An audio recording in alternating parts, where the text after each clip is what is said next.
Good morning. How are you all? We had studied the first module of the first chapter in class 9 economics textbook earlier. Now let us try to learn the second module. We had learned about factors of production in the previous module.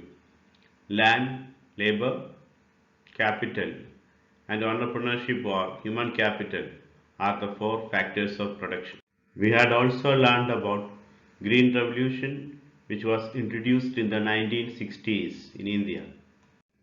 Children, we had discussed Green Revolution in the previous class.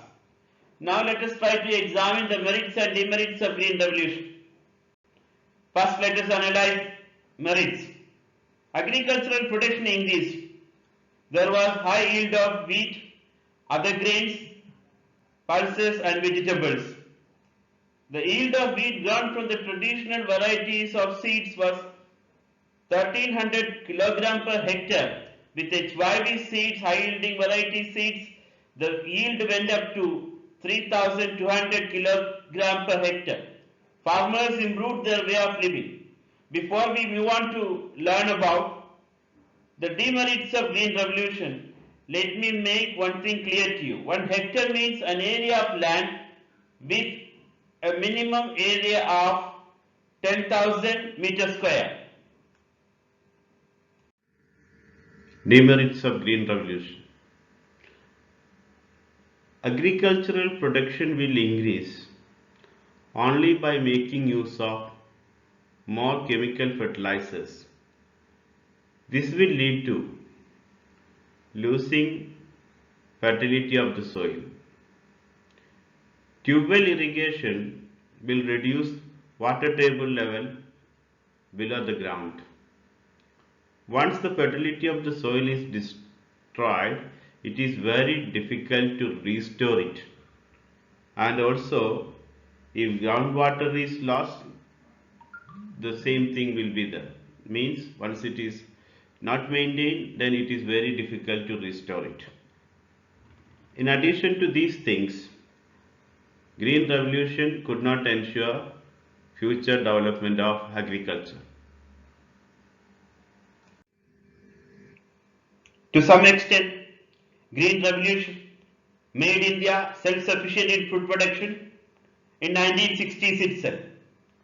But Green Revolution was not free from demerits. Let us try to analyze the demerits of Green Revolution now. It resulted in increased the use of chemical fertilizers.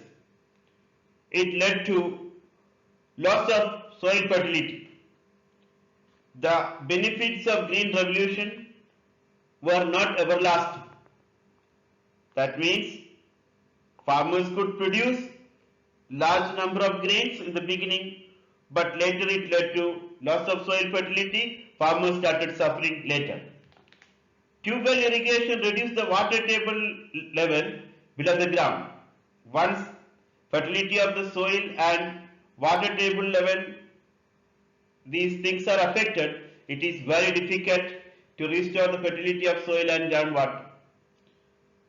And as I told earlier, it could not ensure future development of agriculture. Next, let us discuss about sale of surplus farm products in Indian villages. We know that all farmers are not of the same kind. Some of them are very poor. Those who do not own land are also there among the farmers in Indian villages. Those who do not own land or those who own very small plots of land do not have any surplus wheat to sell because whatever they produce is for self-consumption. Medium and large farmers supply wheat to the market. A part of the earnings from the sale of grains is kept for buying capital for the next season. I have shown you a page from your textbook and asked a question here. On what terms do poor farmers get loan from medium and large farmers?